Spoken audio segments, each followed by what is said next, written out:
G'day guys, don't mind my hair, still a bit wet from the shower, but I felt like I had to get out and just like record this while it was fresh on my mind.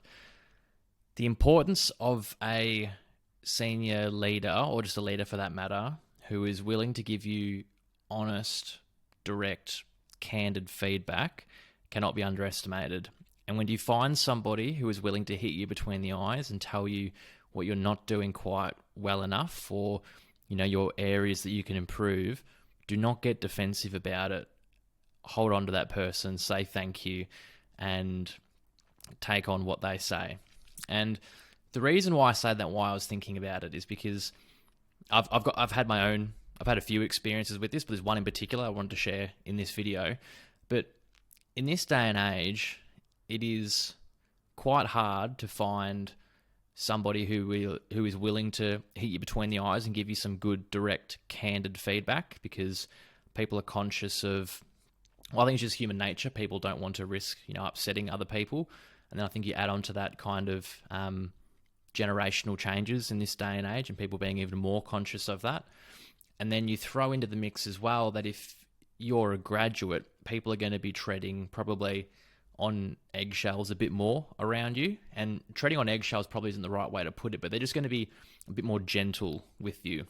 You'll find that as you climb up the hierarchy over the years, people will start to gradually talk to you more and more directly, and the feedback will come, thicker and faster and more direct.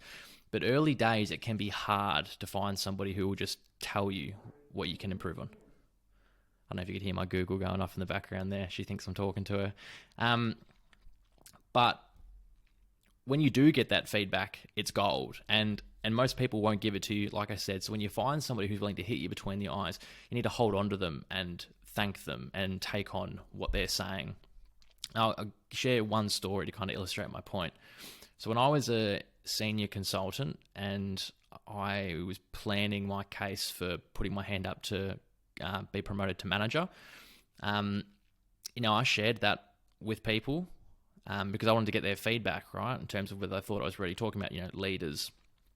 And a lot of leaders were saying, yeah, okay, yep, sounds good, like, yada, yada, what else? And you'll find a lot of that in your career, that people will, tell you yes, even though potentially in the back of their mind they might have doubts. Now, I'm not saying that the leaders that I spoke to in this instance actually did have doubts in the back of their mind. I don't know that.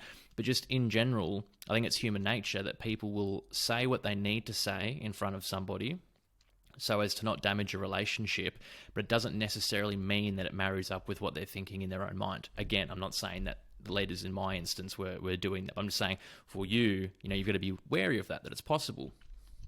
Now, I had one leader in particular who, when I asked for their feedback, we were both in the office on this day, and this leader basically said, let's go for a walk. And I thought, that's not good. That's not a good sign. And we went for a walk, and this leader, what I remember of the conversation was basically this person going, bro, I don't think you're ready for manager. I don't even know if they said, I don't think you're ready for manager. They might have said, you're not ready for manager. I can't remember. But basically said, I don't think you're ready for manager. Here are 3 reasons why. And they went bang, bang, bang. I can't remember specifically the 3 things. You put me on the spot, but I remember there were things around anyway, it doesn't matter. It's not the point of this video what they were. But they gave me 3 things. And that's gold, right? Because soon as somebody gave me those 3 things, I knew what I had to focus on. I knew what I had to latch onto. That was more useful to me than all the other people saying, yes, go for it, Brock, sounds good. Because, all the other people saying yes was definitely helpful, I suppose, in terms of affirming what I wanted to do. But in terms of improving my performance, the constructive feedback, the leader saying, here are 3 things that you're not doing well enough, gave me something that I could latch onto and actually focus on.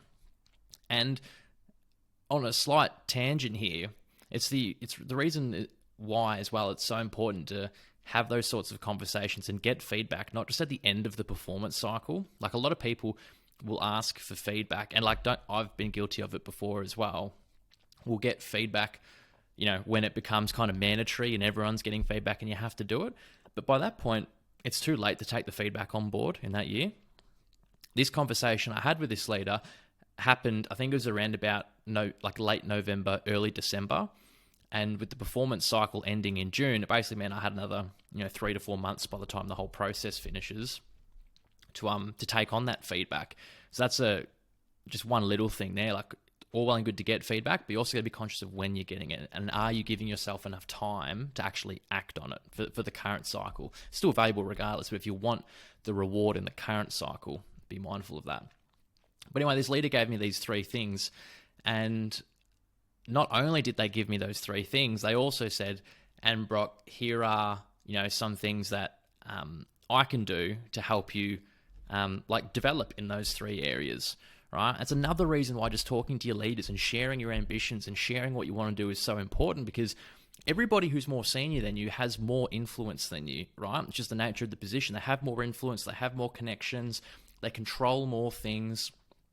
And if those people control things and they have influence over things, it makes sense that you would want them to know what you want, right? Not necessarily by you directly asking for things, but just by sharing. What are your ambitions? What are your goals? Are you striving for promotion, or is there a certain area that you're trying to develop a skill set in? Whatever that is, you share that with those leaders, and then they are not necessarily, right, going to open doors for you to do stuff like that, but they might, right? And they won't do it if they don't understand what you're passionate about, what your interests are. So, yeah, this leader gave me those 3 things, and then here's what I can do to help you get more exposure in those areas. And essentially what happened was I went to work on those 3 things. That leader supported me, and I did end up getting promoted that cycle. And I think a large reason why was because, again, that leader was, I don't know what the right word is, just bold enough, honest enough, candid enough to tell me why they thought I wasn't ready. And they were then going to help me to develop in those areas. And I asked for the feedback early enough that I could actually act on it and do something with it. So, I don't know, as you go through your career, there are moments that really stand out to you when you look back on your career in terms of influential. I think that conversation for me and the impact that leader had was massive in terms of teaching me lessons around just at that specific point what I needed to work on. But then also, I think about it now as an associate director, it's very easy to just want to be a people pleaser, and people ask you feedback, just give them the nice stuff. But because of that experience that I had, I actually really try to make a point of, whenever someone junior asks me for feedback, I try to make a point of giving something constructive, which is sometimes uncomfortable, right? Because you're kind of like, oh, do they actually want this, or do they just want the nice stuff? But I think you owe it to people when you're giving them feedback to give them something constructive. And if you're the junior asking for feedback, really make a point of the fact that you want something constructive. Again, only if you want something. If you just want to be patted on the back and whatever, then fair play, do what you will. But if you actually want the constructive feedback, you really have to stress to people that you want it. Because again, by default, people generally don't want to give it to you. I remember when I was I think it was around about when I was a senior con or something like that, when I would email people asking for feedback, I would have a line in there which said something along the lines of, I will actually be disappointed if there's not something constructive in it, right? Because I'm trying to make the point that I'm not just saying I want constructive feedback because that's the right thing to say. I'm actually going to be a bit disappointed if you come back to me and there's not something constructive in it. And, even then still, a lot of people won't come back with something constructive, but you'll get more than what you would have otherwise. I think getting feedback is just one of the most crucial things you can do. And I think it shows a good mindset as well, right? When I have a junior team member who comes to me for feedback and really means it and really wants something constructive, it's great on 2 fronts. One, because it gives you permission to give them the feedback and the constructive things which you might have had in your mind anyway, but you weren't sharing with them because you didn't want to hurt their feelings.